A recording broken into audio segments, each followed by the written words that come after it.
reactions? Happy to be back at the tournament, obviously. It's real now for the guys. I mean, like having to just practice last week, I think it was tough to get that point across to the guys. But, it's good for them to see the show. We skated this morning. They had a lot of energy, and just looking forward to get going and getting up there and, being the best version of ourselves here. It's the first time the program's been back to the tournament since 2019. What does it mean for the program, including yourself, to have the program back in playing for it all once again? Yeah, I mean, it's tough missing it, and we've been the last team out the last couple of years. We had a good season this year. Got to be a 2 seed in the tournament. So it's a lot of hard work. It's, with the evolution of our league, with the evolution of college hockey, it's very competitive, and it's a hard tournament to get to. So, we're proud to be there, but now it's about taking the next step and, advancing. Also, the team's defending national champion right off the bat. Thoughts about Denver? Yeah, I mean, we've played them a lot. We've played them almost every season. I think, at least 3 or 4 years in a row. So we know them. We know them a little bit. We're a very well coached team, good offensive team, good face-off team. It'll be a good matchup. How have you kept the team fresh for the last couple of weeks? There's only been one game with the game against UConn since then. So how has the team managed to kind of at least stay somewhat competitive during that downtime when everything had to be announced today and then now with Friday upcoming? Yeah, we mixed it up between some hard practices and some days off. So when we go, we want to go hard. And that's kind of been the key, is that when we do skate, we want to skate hard. Keep them kind of, calloused and their battle level high for games.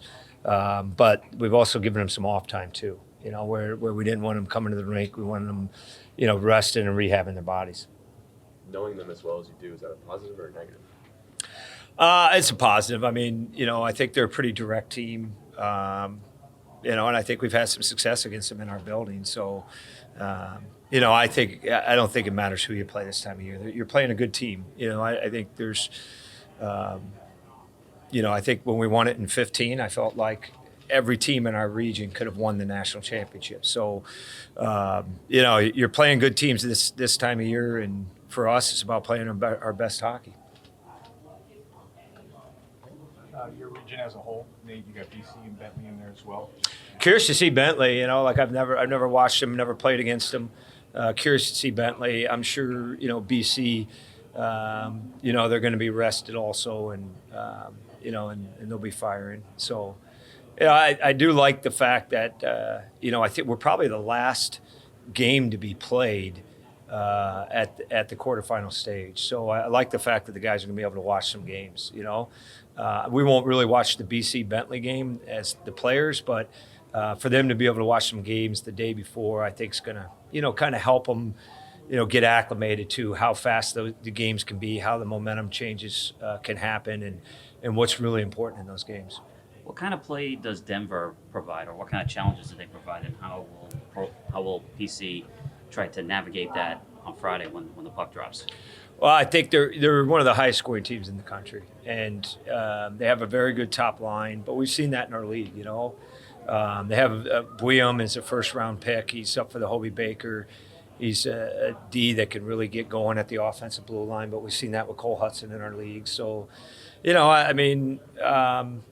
have some challenges for sure offensively, which will challenge us to defend a little bit at times. But I think our league, it's some of the matchups in our league have prepared us for what we're going to see, I think. So is forechecking going to be a thing of importance against Denver? Because that's sort of the type of thing against BC when you guys played them here.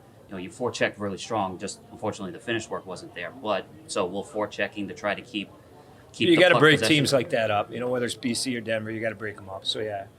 I mean, you're forechecking, you're working as a group of 5. You don't want them to get through any area clean. So, that type of thing is going to be very important for us for sure. And staying out of the penalty box. Location, close by? Yeah, I don't know. I was kind of hoping to travel a little bit, just because this team's been really good when they travel, So, even our UConn game, I thought we had a slow start, but I thought we had a pretty good game and had some good chances in the game. So this is a good, whatever. I mean, for whatever reason, this group's been better away from home. So, Manchester, Fargo, it didn't bother me. Just getting them out of Schneider for some reason this year. Denver's goalie put on a show in the national championship game last spring. What's the key to beating him? Just like any goalie, traffic, getting to the right areas, getting pucks there. I think we're, getting a lot of shot attempts. I think is going to be important for us. I thought that's what Western did in the third period. Last night they started to get a lot of shot attempts. So just getting a lot of pucks to the net. Thanks, everyone.